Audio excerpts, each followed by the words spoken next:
Hello दोस्तों, कैसे हैं आप सभी लोग। मैं राजकुमार सिंह आप सभी लोगों का बहुत बहुत स्वागत करता हूं। दोस्तों, मैं देख रहा हूं कि कई बार बच्चे इस बात को लेकर परेशान हो रहे हैं कि सर रेलवे में डिपार्टमेंटल वैकेंसी आई है, उसकी तैयारी कैसे की जाए। तो मैं आपको इन्फॉर्म कर दूं कि रेलवे में जो वैकेंसी आई है वो जीडीसी के नाम से आई है, जनरल डिपार्टमेंटल कॉम्पिटिटिव एग्जामिनेशन। ये वैकेंसी उन्हीं बच्चों के लिए आई है जो ऑलरेडी रेलवे में जॉब कर रहे हैं, जो ऑलरेडी रेलवे में वर्किंग है, उन्हीं के लिए वैकेंसी है। अब बाहर के बच्चे जो फ्रेश कैंडिडेट हैं उनके लिए वैकेंसी नहीं है, लेकिन हाँ, ये इस बात का संकेत जरूर है कि जो वर्किंग बच्चे हैं रेलवे में उनके लिए वैकेंसी जो जीडीसीए की आई है, इसके बाद फ्रेश वैकेंसी आने की पॉसिबिलिटी बहुत ही जल्दी है। तो अगर आप रेलवे में जेई की या रेलवे में लोको पायलट टेक्नीशियन की तैयारी करना चाहते हैं तो उसके लिए भी आप तैयार रहिए, उसका भी नोटिफिकेशन कभी भी आ सकता है।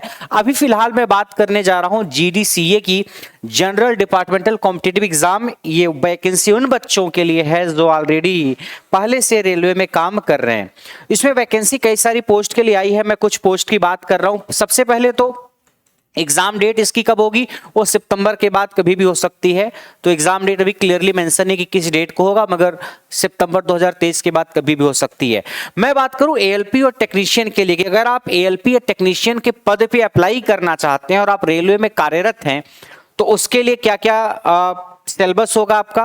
देखो, अगर आप कंप्लीट नोटिफिकेशन पढ़ोगे तो उसमें सारी चीजें एक एक करके मेंशन है कि अगर आप फिजिकली हैंडीकैप्ड हैं तो उसको में आपको क्या और बेनिफिट्स मिलने वाले हैं, या मिनिमम क्वालिफिकेशन क्या क्या होनी चाहिए। वो सारी चीजें आप नोटिफिकेशन एक बार देखोगे तो आपको समझ में आ जाएगा, तो उसको पढ़ने की जरूरत है आपको। देखो, एएलपी और टेक्नीशियन का जो एग्जाम होता है फ्रेश बच्चों के लिए, उसमें सीबीटी 1 होता है प्लस सीबीटी 2 होता है, और एएलपी की पोस्ट के लिए साइको भी होता है। लेकिन अभी जो डिपार्टमेंटल एग्जाम होगा, इसमें एएलपी टेक्नीशियन की जो पोस्ट है उसमें जो फ्रेश बच्चों के लिए सीबीटी 2 होता था और वही बस इनके लिए है। यानी फ्रेश बच्चों का जो एग्जाम था सीबीटी 1 जो होता था वो हटा दिया गया है, सीबीटी 2 होगा एक तरीके से। ठीक है, तो आपके जो डिपार्टमेंटल बच्चे हैं उनके लिए एक ही सीबीटी है और उसमें पार्ट ए और पार्ट बी रहेगा। पार्ट ए आपका जो है इसमें मैथमेटिक्स रहेगी, जनरल इंटेलिजेंस एंड रीजनिंग रहेगी, basic science and engineering drawing रहेगी, और जनरल अवेयरनेस रहेगी आपकी करंट अफेयर से, साइंस से, टेक्नोलॉजी वगैरह से, इन सब चीजों से रिलेटेड। ये आपके 4 टॉपिक रहेंगे। Basic science and engineering drawing, यहां से नॉर्मली 40 सवाल आ जाता है।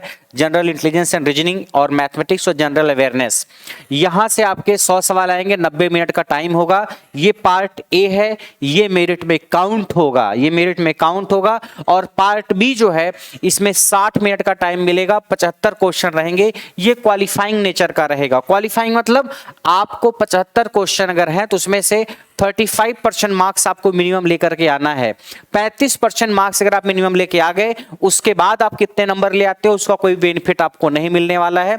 यानी अगर 75 में से 75 क्वेश्चन 75 नंबर के अगर हैं, उसका अगर 35% निकालोगे तो लगभग 26.25 मार्क्स आ रहा है। यानी मिनिमम आपको पार्ट बी में 26.25 मार्क्स लेके आना है 75 नंबर में से। यानी 75 क्वेश्चन 75 नंबर के हैं, आपको 26.25 यानी 27 नंबर 28 नंबर अगर आप लेके आ रहे हो तो पार्ट बी को आप क्रैक कर जाओगे। ये वाला जो पार्ट है आपका, ये ट्रेड वाला पार्ट है।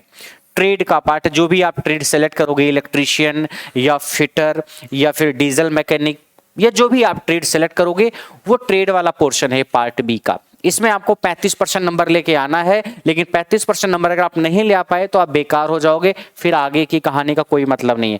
ये वाला जो पोर्शन है ये मेरिट में काउंट होगा। ठीक है, ये पार्ट ए है और ये पार्ट बी है। इन दोनों को मिलाकर के आपका सिलेक्शन डिसाइड किया जाएगा। इसके बाद और कोई फिर रिटन एग्जाम नहीं होने वाला है, बस एक एग्जाम होगा पार्ट ए पार्ट बी करके। हाँ, अगर आप एएलपी की पोस्ट पे अप्लाई करोगे तो उसमें साइको का टेस्ट होगा और टेक्नीशियन के लिए कोई साइको नहीं होगा, बाकी डीवी वगैरह तो होता ही है। यानी एक रिटन एग्जाम दीजिए और नौकरी पाइए टेक्नीशियन के लिए, और एएलपी के लिए इस रिटन एग्जाम के अलावा आपको साइको भी देना पड़ेगा। ये तो डिपार्टमेंटल बच्चों के लिए जो रेलवे में कार्यरत हैं। फ्रेश बच्चे जो होंगे, वो जो वैकेंसी आएगी तो उनके लिए सीबीटी 1 और 2 दो अलग अलग होता है। ये एएलपी और टेक्नीशियन के लिए था। उसके अलावा अगर आप जेई की तैयारी कर रहे हो, रेलवे जेई की, तो अगर आप रेलवे में कार्यरत हो, वो मिनिमम क्राइटेरिया पूरा करते हो कि अगर आपने डिप्लोमा कर रखा है इलेक्ट्रिकल में, मैकेनिकल में, इलेक्ट्रॉनिक्स में, सिविल में, तो आप अप्लाई कर सकते हो आरआरबी जेई पर। या बीटेक वगैरह आपने कर रखा है, इसमें 120 मिनट का टाइम है, 150 क्वेश्चन है 150 नंबर के, इसमें भी एक ही रिटन टेस्ट होगा। नॉर्मली फ्रेश बच्चों के लिए CBT 1 और CBT 2 दो हुआ करता है। अगर आप फ्रेश बच्चा कोई है, रेलवे में जेईई की वैकेंसी आई और उसमें एग्जाम देना चाहेगा तो CBT 1 और 2 दो होता है, मगर जो डिपार्टमेंटल एग्जाम है इसमें बस एक CBT है।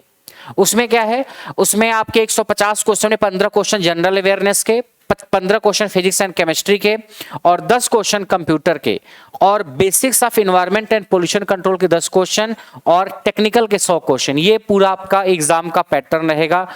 यानी 100 क्वेश्चन आपके टेक्निकल के होंगे, जो भी आपकी ब्रांच होगी, इलेक्ट्रिकल, मैकेनिकल, सिविल, इलेक्ट्रॉनिक्स जो भी होगी, और बाकी ये 15-15 10 क्वेश्चन आएंगे आपके बाकी नॉन टेक्निकल टॉपिक से। तो यहां पे 150 क्वेश्चन है, 2 घंटे का आपको टाइम मिलेगा, इसमें आपको अपना बेस्ट देना है। तो अगर आप रेलवे में जेईई की तैयारी करना चाहते हो या ALP टेक्नीशियन की तैयारी करना चाहते हो और आप रेलवे में जॉब नहीं कर रहे हो, तो भी आपको एक तरीके से वो गंध हल्की सी आनी शुरू हो गई होगी कि हाँ, पहले डिपार्टमेंटल एग्जाम हो करके जो बच्चे हैं उनको प्रमोट किया जाएगा या उनको और जॉब दी जाएगी, और फिर उसके बाद फ्रेश वैकेंसीज आने वाली हैं। तो ये एग्जाम मैंने RRB जेईई और ALP वगैरह की चर्चा की। आप अगर और ज़्यादा जानकारी चाहते हैं तो आप कंप्लीट नोटिफिकेशन पढ़ेंगे तो आपको जानकारी मिलेगी। करियर लैब पे अभी जो बैचेज चल रहे हैं इसके रिगार्डिंग अगर आप पूछते हो सर तैयारी कैसे करें, तो आपके पास अभी JEE electrical, JEE electronics, JEE civil और जेईई मैकेनिकल के बैचेज चल रहे हैं। इन बैचेज को ज्वाइन करके आप अपने RRB जेईई की तैयारी को बिल्कुल आगे बढ़ा सकते हो। इन बैचेज से आपका जो ट्रेड का हिस्सा है, टेक्निकल हिस्सा, वो पूरा अच्छे से कवर हो जाएगा। JEE electrical, JEE electronics, JEE civil और जेईई मैकेनिकल। तो अगर आप रेलवे में जॉब कर रहे हैं और जेईई के एग्जाम को देना चाहते हैं तो आप ज्वाइन कर सकते हैं, या अगर आप फ्रेश कैंडिडेट हैं और भी RRB जेईई की जो वैकेंसी आएगी उसकी तैयारी करना चाहते हैं तो भी आप इन बैचेज को ज्वाइन करके तैयारी कर सकते हैं। ये जो टेक्निकल का हिस्सा है वो सेम ही है आपके लिए। उसके अलावा अगर आप ITI के बैचेज की बात करोगे तो अभी ITI इलेक्ट्रीशियन ट्रेड का बैच चल रहा है और ITI फिटर ट्रेड का बैच चल रहा है। ये 2 बैचेज ट्रेड के चल रहे हैं, और जो अपकमिंग बैचेज हैं जो आने वाले हैं इस वीक में, एक बैच है basic science and engineering drawing का, दूसरा ALP एंड टेक्नीशियन का CBT 1+2 इलेक्ट्रीशियन ट्रेड का, और ALP and technician CBT 1+2 fitter trade का।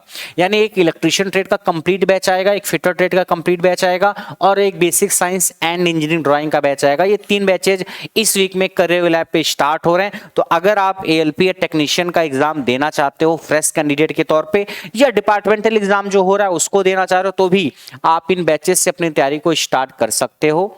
ठीक है। कई बार आप इन बैचेज को ढूंढ नहीं पाते हो कि सर करियर लैब पे बैच दिखेगा कैसे, तो ऐप खोलने के बाद आपको सबसे पहले ऐप पे नीचे एक लाइव क्लास का ऑप्शन होता है, उस पर क्लिक करना। उस पर क्लिक करने के बाद आप देखोगे ऊपर कई सारे एग्जाम का सेक्शन होगा, SSC, बैंक, टीचिंग। उसमें थोड़ा और राइट साइड आप जाओगे तो एक सेक्शन दिखेगा जेईई एंड ITI एग्जाम का, उस पर क्लिक करोगे आप तो जितने भी टेक्निकल बैचेज चल रहे हैं जेईई ITI एग्जाम से रिलेटेड वो बैचेज आपको दिख जाएंगे। तो सबसे पहले लाइव क्लास पे क्लिक करना सबसे नीचे, फिर आप जाना जेईई एंड ITI एग्जाम के सेक्शन पे, वहां पे आपको बैच दिख जाएगा। और अगर आपकी कोई क्वेरी है बैच से रिलेटेड तो आप इस नंबर पे, बेहतर है कि फोन नहीं करेंगे, आप व्हाट्सएप मैसेज करेंगे तो आपको 1-2 दिन में रिप्लाई मिल जाएगा। अगर आपको जेईई और ITI के LP के बैच से रिलेटेड और कोई इशू है या और कोई क्वेरी है तो ठीक है। तो उम्मीद करते हैं जो बच्चे रेलवे में नौकरी कर रहे हैं वो और बेहतर नौकरी पाना चाहते हैं तो वो इस एग्जाम से जो GDCA की वैकेंसी आई है इससे और बेहतर नौकरी हासिल कर सकते हैं। और जो बच्चे अभी बाहर हैं रेलवे में, रेलवे के अंदर नहीं घुस पाए हैं और उनके अंदर बेचैनी है कि सर हमारी भी वैकेंसी आएगी या नहीं आएगी, तो आपकी भी वैकेंसी आएगी। बस थोड़ा धीरज रखिए और अपनी तैयारी को सही दिशा में आगे बढ़ाते रहिए ताकि जैसे ही वैकेंसी आए आप भी बिल्कुल टूट पड़ो उस पर। तो जो लोग अभी रेलवे में काम नहीं कर रहे हैं उनको उदास होने की जरूरत नहीं है, उनके लिए भी वैकेंसी बिल्कुल आने वाली है। तो आज की कहानी यहीं तक, बाकी किसी दिन और दिन मुलाकात करते हैं आपसे। Thank you so much everyone.